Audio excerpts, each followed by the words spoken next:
mengapa merdeka belajar ya? Merdeka dari apa sih sebenarnya ya? Nah, jadi Bapak Ibu, kalau Bapak Ibu ingat, kalau misalnya Bapak Ibu dari latar belakang pendidikan, kita kan pernah dapat mata kuliah kurikulum ya.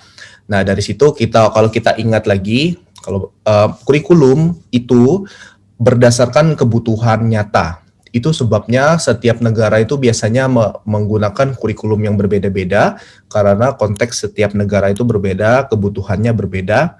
Ada yang negara maju, ada yang negara berkembang, ada yang negaranya memiliki angin deras, ada yang dekat memiliki kepulauan begitu, dan itu menyesuaikan semuanya ya. Nah, dan juga ada menyesuaikan dengan masalah yang sebenarnya terjadi di situasi tersebut. Nah, saya memiliki teman-teman yang berasal dari Papua.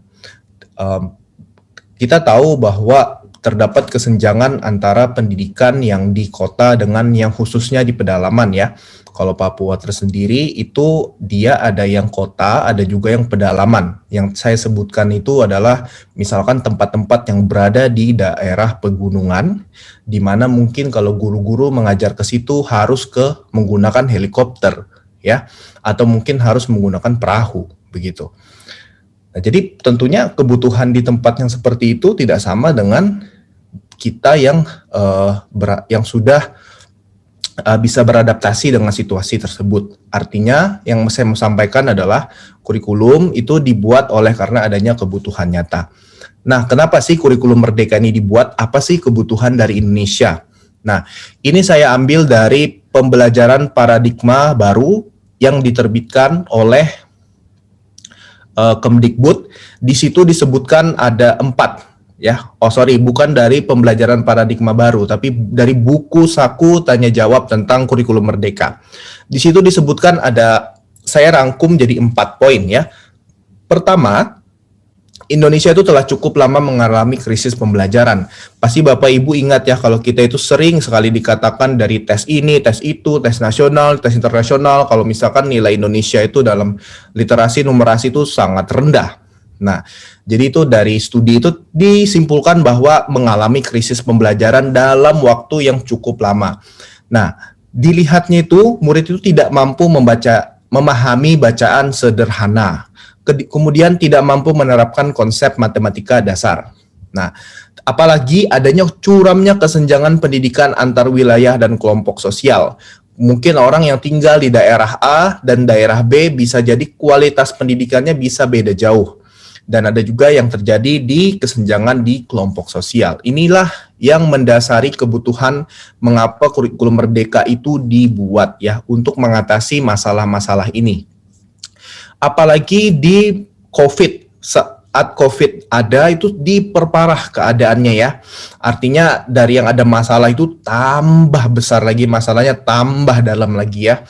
Saya mendengar dari rekan-rekan yang ada kepala sekolah bahwa angka-angka murid itu ada yang sampai berhenti sekolah, ada juga yang sampai pindah sekolah, dan ada juga yang masih sekolah tapi kesulitan tidak ikut meeting online ya. Jadi sangat parah. Itu adalah kondisi yang mungkin infrastruktur secara regionalnya cukup baik.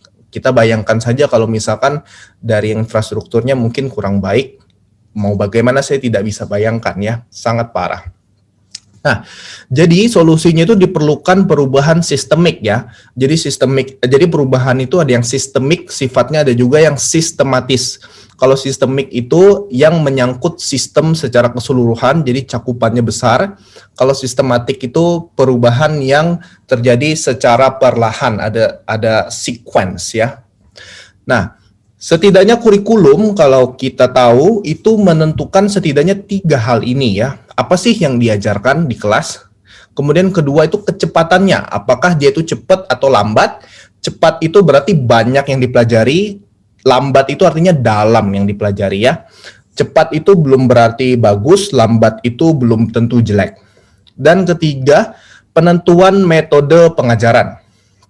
Nah, kalau metode ini dipengaruhi dari strategi pembelajaran dan model pembelajaran ya. Sebenarnya itu payung yang paling atas itu adalah model pembelajaran ya. Dan paling bawahnya itu metode ya.